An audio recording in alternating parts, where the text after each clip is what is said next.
Good afternoon, everyone. Welcome to the second webinar from Solace Global Risk, the first one of 2025. We're delighted that you could join. Thank you for spending the time out of your days, especially in a very busy January, to join us and the intelligence team looking at the global risk outlook and some key topics for 2025. So all very, very welcome. If you do wish to ask any questions, there is a Q&A function.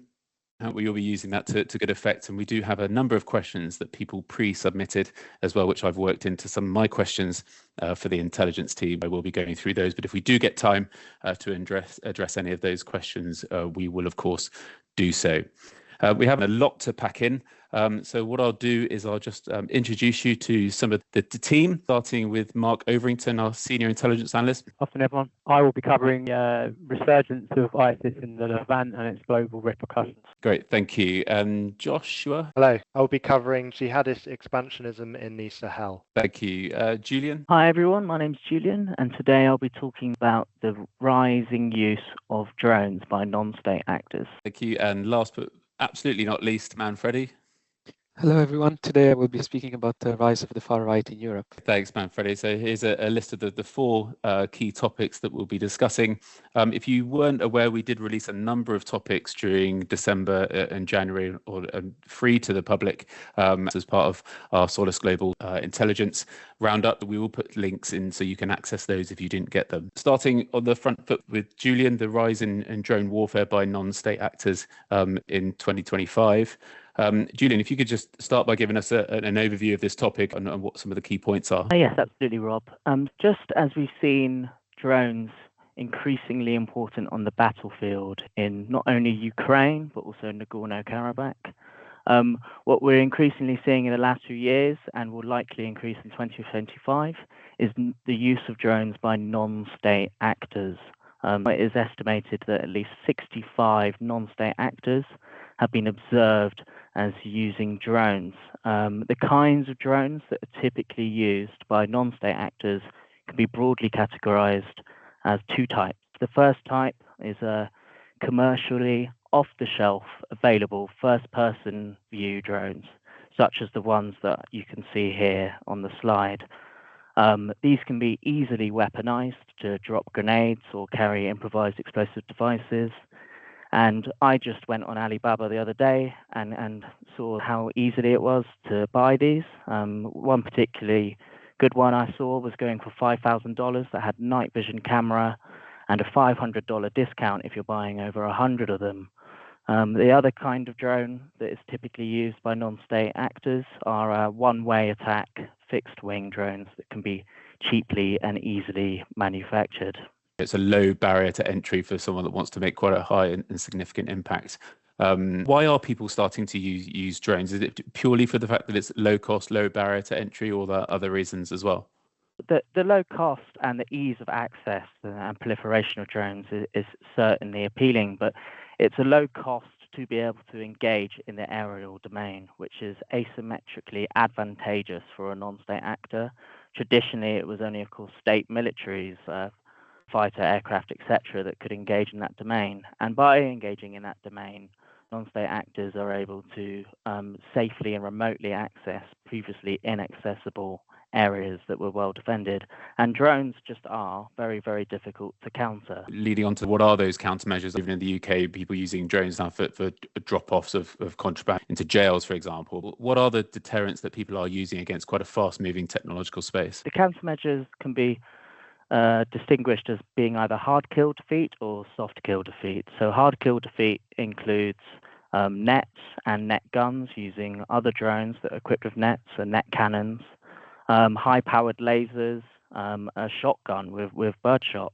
And there's even been more creative solutions, such as the US military has explored using peregrine falcons to take out drones. In terms of what's more commercially available is the soft kill defeat. So this often involves radio frequency signal jamming and intercept. There's quite a few private companies now that make a lot of money by selling such equipment to stadiums, airports, etc.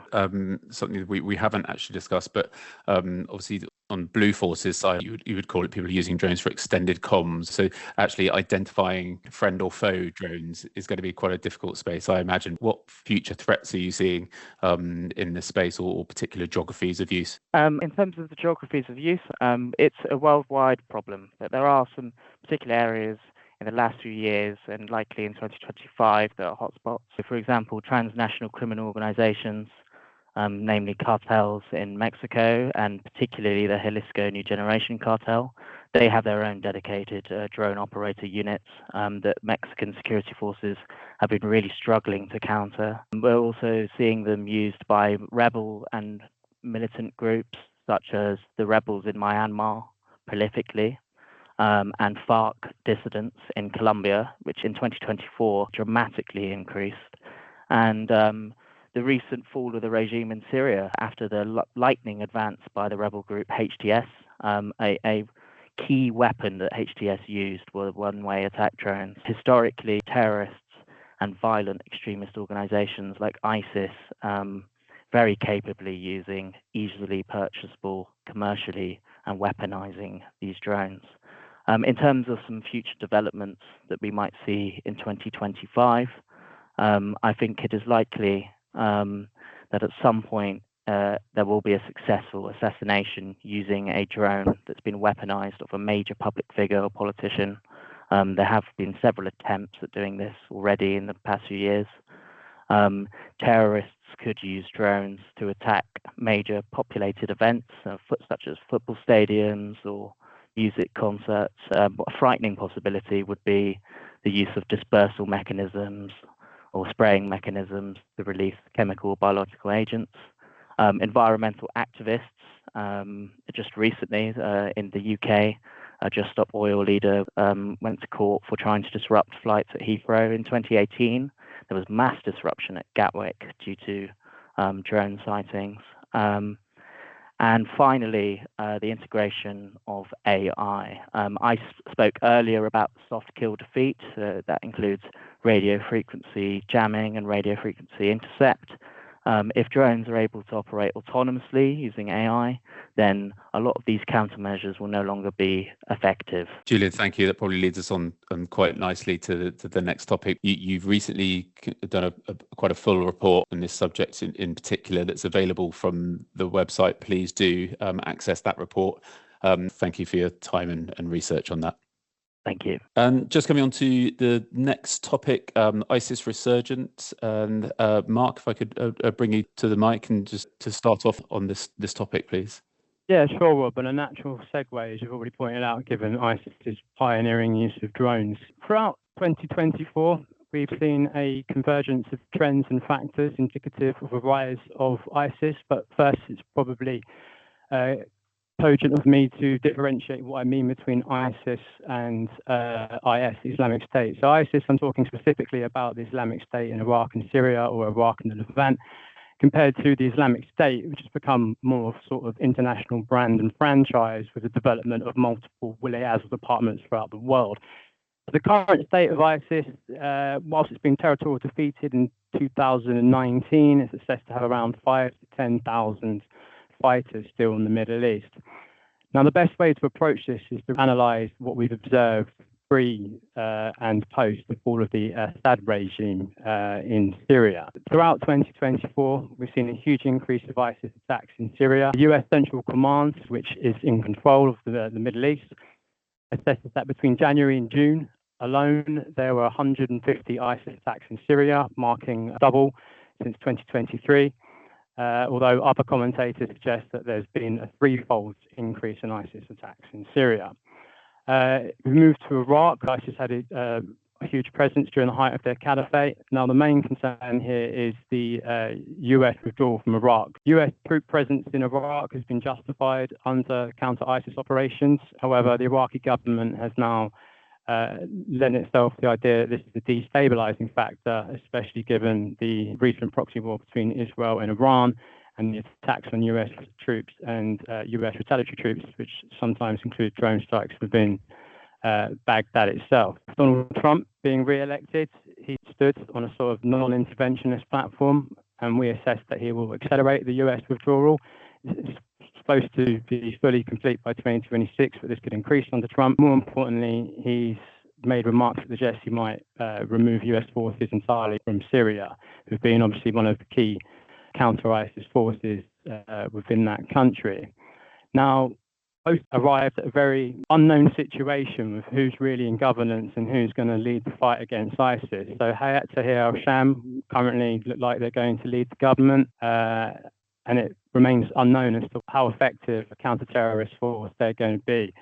First and foremost, Israel Defense Forces struck most of the Assad regime's heavy weaponry, which could have been used by HTS to counter ISIS. They're currently overstretched with Assad loyalists, and more importantly, given their roots with Al-Qaeda, it's very unlikely that HTS is going to have any international backing, which is integral in the 2019 defeat of the Islamic State in both Iraq and Syria. But most importantly, are the question marks surrounding the Syrian Democratic Forces. So this is obviously the US-sponsored, predominantly Kurdish, but also Arab paramilitary force that is currently engaged with the Turks and their proxy force, the Syrian National Army. The main threat here is the retrograde of SDF from areas where ISIS are highly active, which would give ISIS security vacuum to exploit, but also a loss of capability and personnel as a result of the Turkish offensive.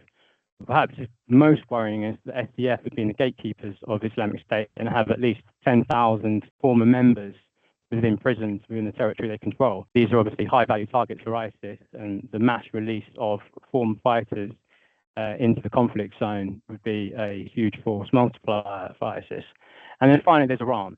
Given Iran's loss of the Syrian regime and access to Syria, it will likely focus more heavily on Iraq. I think that Iraq will divert a lot of resources to arrest Iranian influence, which provides another strategic vacuum for ISIS to exploit. How is this a threat? Well, as demonstrated during the last caliphate, ISIS has allowed the space to increase its attacks, particularly more performative attacks against regime forces and established media. It will be able to focus its propaganda and recruitment efforts externally, and there's a increasingly receptive population within the West that is vulnerable to this and could be used by ISIS almost anywhere in the world. One of the strategic directives of ISIS during the height of the caliphate was to establish these wilayahs or departments throughout the world, and these have grown exponentially. Some of these provinces, like Islamic State Khorasan province, are arguably now powerful than ISIS itself, and have demonstrated their capability to conduct external attacks. Most recently, and most notably, was the Crocus City Hall attack in Moscow. What these provinces are really missing is strategic leadership, and that's where a resurgent ISIS could really fill another void. What does this really mean? Well, if ISIS is able to assert control and leadership over the rest of its provinces, it will be able to coordinate external attacks around the world. It will facilitate the movement of arms, of funds, and of personnel globally. And this could present a threat to Western and all other interests deemed hostile to the Islamic State. We have a situation where the resurgence of ISIS is likely, and its reassertion of control over its provinces will then act as a force multiplier for external operations globally. Thanks, Mark. Just going back to one of your previous comments around the acceleration, now Trump's in power. What are the risks of that? Are we taking lessons from the past around the US leaving certain geographies and different regions? And what do you think are the risks around releasing that region too early? It all really hinges on how well domestic forces can arrest the expansion of ISIS, which remains thoroughly unknown, especially with the SDF being engaged with the Turks, whose real objective is to push back all Kurdish influence, not just in Syria, but Turkey and Iraq. Abandoning the SDF in particular could be a strategic miscalculation. And whilst Trump has sold himself as a non-interventionist, 2019 territorial defeat of ISIS happened under his tenure. If the acceleration happens too quickly and is counterproductive, then he may be forced to reconsider that decision. Thank you. Do you think there's any particular threat to different industries, whether that's oil and gas industries or NGO community, or are there any specific industries that you would link directly to across that space? Yeah, throughout its history, ISIS has targeted oil and gas industries in particular. One of the ways that is obviously sustains domestic government's operations against them, so they will be high-value targets for the Islamic State, and this is replicated throughout the world. Islamic State Mozambique province in the Cabo Delgado region is constantly trying to attack the oil and gas industry as a result of that diminished Western presence in its territory. So oil and gas, as you spelled out, prime target. In terms of worst case scenario around and growth of the resurgence, what do you think there's the potential outcome by the end of the year or looking forward with the best information that you have to hand? A major spike in attacks in the West as a result of being able to coordinate global operations. It's those re-establishment of media cells. It's that propagation of informative attacks. Things like that really resonate with people already vulnerable to ISIS. In terms of other sources, Mark, that you've created with the team over the past couple of months, is there anything you can point to that we've created? Given the Islamic State's global presence and the threat, this is encapsulated in a lot of products we produced. The Global Intelligence Summary, a weekly product, it's very rarely a week will go past without some sort of mention to the Islamic State or videos of a similar nature. Mark, thank you very much for taking us through that. We may come back to you at some point during this session. Thanks. On to jihadist expansion in the Sahel in 2025. Josh, if I can bring you forward. Yes, of course. So this is a significantly underreported area given its significance for global terrorism. So in 2023, for example, about 47% of all terrorist attacks occurred in the Sahel region. Violence has been steadily increasing. So in the first half of 2024, it increased about 9% from the same period in 2023, which was a 37% increase from the same period in 2022, and a 190% increase from the same period in 2021. In the past 15 years, deaths have risen by over 1,000% in the region. So just to give a little bit of background on it, obviously I know some people do see it in the news, but as I said, it's underreported. A lot of the instabilities in the Sahel region comes from failures in governance. There's a lot of resource scarcity, particularly water scarcity, a lot of government corruption and ungoverned spaces. And there's also a lot of ethnic tensions in the regions, which has often been worsened by the colonial histories of a lot of these states. These are being exploited by a lot of violent extremist organizations. In recent years, there's been a series of coups in the region, as you'll see on the map. Now, the most significant coups in terms of the expansion of violent extremist organizations, at least in my opinion, are three. Mali in 2020 and 2021. There were two coups. There was one in Burkina Faso in 2022 and one in Niger in 2023. So these countries are all essentially run by military juntas, which are now trying to combat several violent extremist organizations. I know you spoke about the instability caused by failures of governance. Are you seeing the trend of this type of issue for any other reason? Could that be social media? Is that a particular demographic? Is it migration of people? What's spreading the discontent and instability? Several reasons. One is that the military juntas are relying on highly militarized efforts to get rid of the insurgencies. A lot of these have involved retaliatory attacks against civilians. So one of the key VEOs in the region, JANIM, which stands for Jamaat Nusrat al-Islam wal Muslimin, or the Group for the Support of Islam and Muslims. This is an Al-Qaeda offshoot group. It's sort of more of a conglomerate of groups that emerged in 2017. They're incredibly effective at exploiting local ethnic tensions because of its strength in utilizing different groups, whereas competing actors like Islamic State in the Sahel province are a bit more homogenous in terms of identity and ideology. Jainism is a little more flexible in exploiting ethnic tensions and exacerbating these. Another reason is climate change, which is increasing water scarcity, as well as reliance on Russia, which contributes to a lot of suspicion from local people.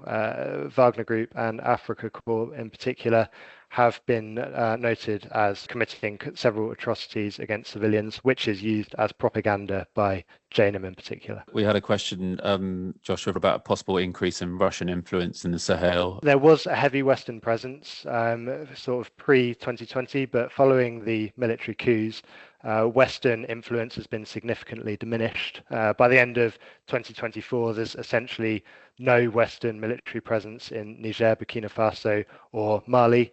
And the UN peacekeeping mission in Mali was ended by the military junta in December 2023. A lot of these military juntas are actually fairly weak militarily, so they rely heavily on external presence.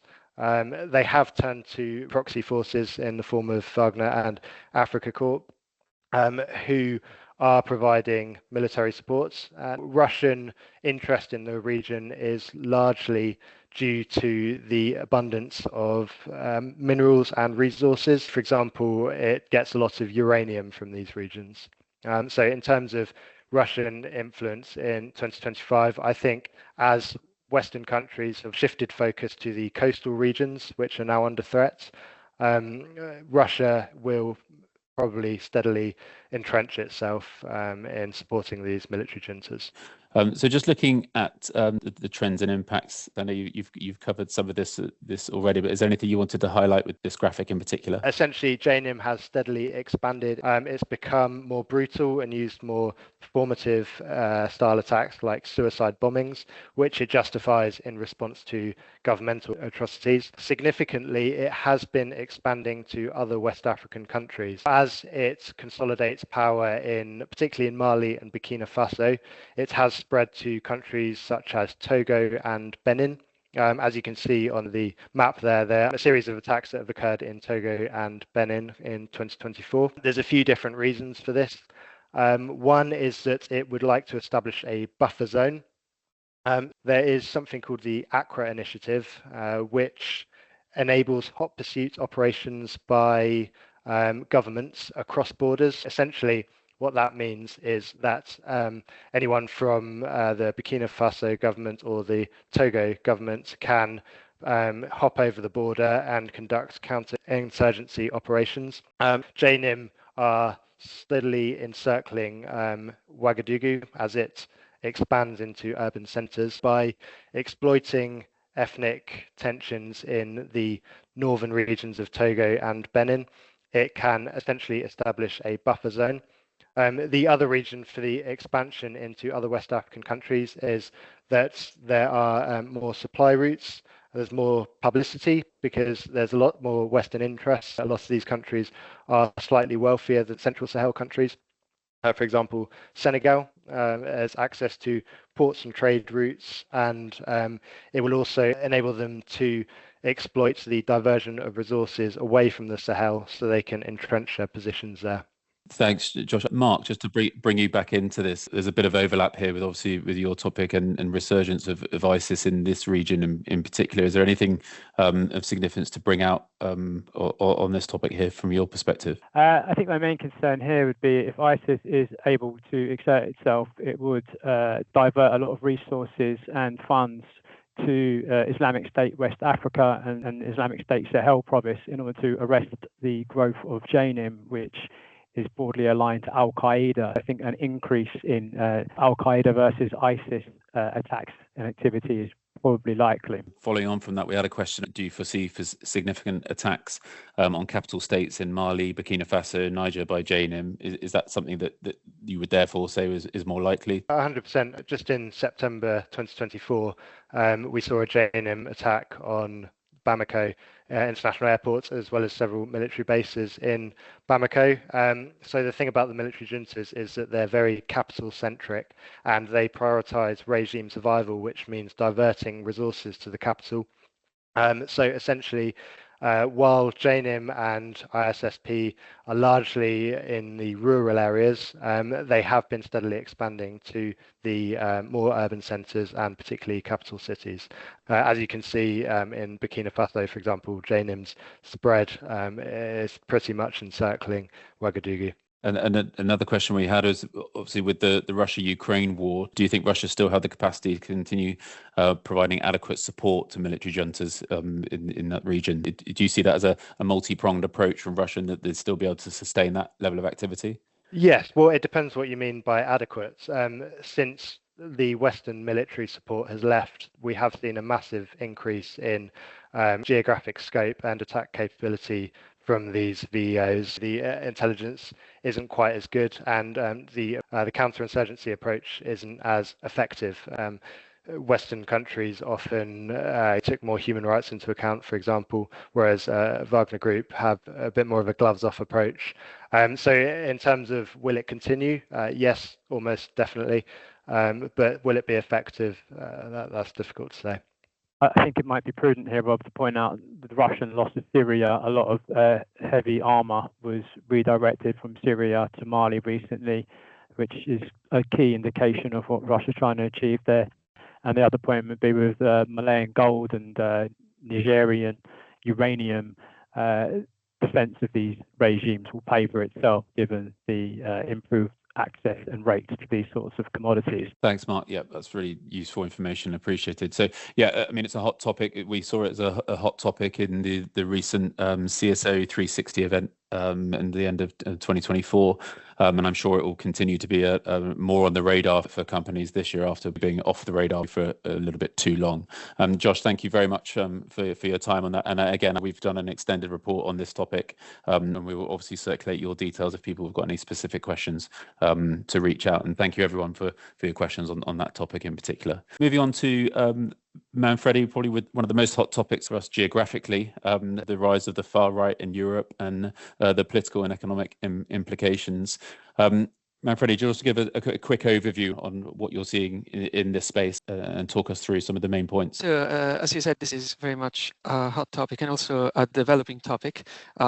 The rise of far-right parties in Europe has been a long-standing trend over the past decade, but there have been some significant developments in the last few years that make it worth talking about. Starting in November 2023, in the Netherlands, the VVD doubled its seat and became the largest party, eventually managed to form a government. In Portugal, Chega quadrupled its vote tally. Chega had only been founded in 2019. In France, the National Rally of Marine Le Pen, which previously was the National Front, won the most votes at the recent national elections. Of course, they managed to put a prime minister in office, but won the most votes. In September, the FPO won in Austria and initially was not asked to form a government, but after the failure of talks between its opposition, was then asked to form a government. And then you have Germany, where the AfD, the Alternative for Germany, has recently won state elections in Thuringia and also came very close to winning in Saxony and Brandenburg. Of course, there are other countries in which far-right parties have been governing for a longer time. Italy has been governed by the Brothers of Italy since 2022, and in Sweden, the Sweden Democrats are extremely important for government politics. So what we've seen is a consistent rise of far-right or extreme right parties over the past few years, and this rise doesn't seem to be stopping. The most notable development to watch will be, of course, the German general elections on the 23rd of February, where the Alternative for Germany is projected to achieve its best performance ever. And Freddie, thank you. And I know it's been a hot topic in local news here as well as across Europe, and that trend seems to be growing further apart, the polarization of different parties. What are solutions that people are looking at to try and improve the situation? Well, solutions are always very difficult to discuss. If centrist or left parties knew the solutions, they wouldn't be in this situation. Sure. The rise of right parties, of course, is linked to both contingent and well-established trends, which some of them can be addressed in a plausible manner by opposition and government parties, but some of them are difficult to address. An example that I wanted to talk about is the so-called cordon sanitaire model. This is the way that a lot of European countries have addressed the rise of far-right parties and, more broadly speaking, extremist parties. It has been for the centrist or quote-unquote establishment parties to form coalitions to prevent far-right extremist parties from coming into power. Of course, that model works in the short term because it simply creates a situation in which the far-right parties don't have enough seats to form a government, but also creates more medium to long-term issues. For example, by creating a large tent coalition of centrist parties, the discursive opposition is simply left to whoever is left outside of the government, which happens to be the far right, which then leads to an increase in their popular support. We've also seen cases in which those parties that are supposed to form the cordon sanitaire simply don't agree on policy, meaning that their coalitions don't work, or when they work, they're extremely weak. Two examples of this trend can be seen in Austria, where the Christian Democrats try to make a coalition work with the socialists and liberals, but that completely failed, and that now has left the FPO with all the cards in its hand to create a government, because if the FPO were to walk out of talks now, there would be new elections, and the FPO in the meantime has gained increasing public support. Another example is France. France perhaps has the most well-established cordon sanitaire policy in Europe to keep the National Rally out of power, but we've seen that National Rally has grown significantly and now is in the position to reach the 2027 presidential elections from a position of strength, with the centrist coalition of Macron taking a back foot. We discussed this prior to the session as well. The far-right political groups' use of mainstream social media platforms for communication, propaganda, mobilization, etc. How prevalent has that been in the rise and what you're seeing? It has been very prevalent since the Brexit referendum and Trump's election in 2016. Researchers have been speaking about an increasing importance of social media and online media vis-a-vis establishment media or legacy media.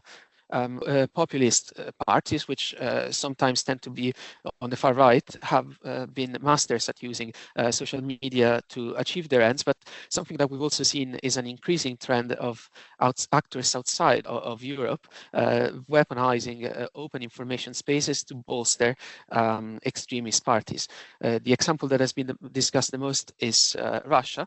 Of course, Russian so-called information operations are not just meant to bolster far-right parties. In general, Russian channels aim to cause as much confusion as possible within European information spaces. This trend then can extend towards far-right parties, but also towards actors that are not necessarily originating in adversarial states. We've seen recently how since Elon Musk's takeover of Twitter, now X, there has been a significant weaponizing of the social network to bolster far-right parties, most notably Musk's endorsement of the AfD's leaders. My initial thoughts were, why are far-right parties so successful on social media? Is it a skill set? Is it something different? But actually, is it a case of that the messages are more clear and more binary at the sort of extremes, rather than the more center you go, they're the more nuanced answers that require some type of explanation? A clearer message, rightly or wrongly, from a far right or far left campaign is easier to share, retweet, and communicate with. There is no single theory of what makes people become convinced with a specific social media message or discourse. But what we can say is that there is an important trend in terms of the volume of exposure and also the engagement that specific stories have. In general, we can see that stories that are more controversial, that involve challenging topics, generate more engagement and therefore tend to be self-propagating.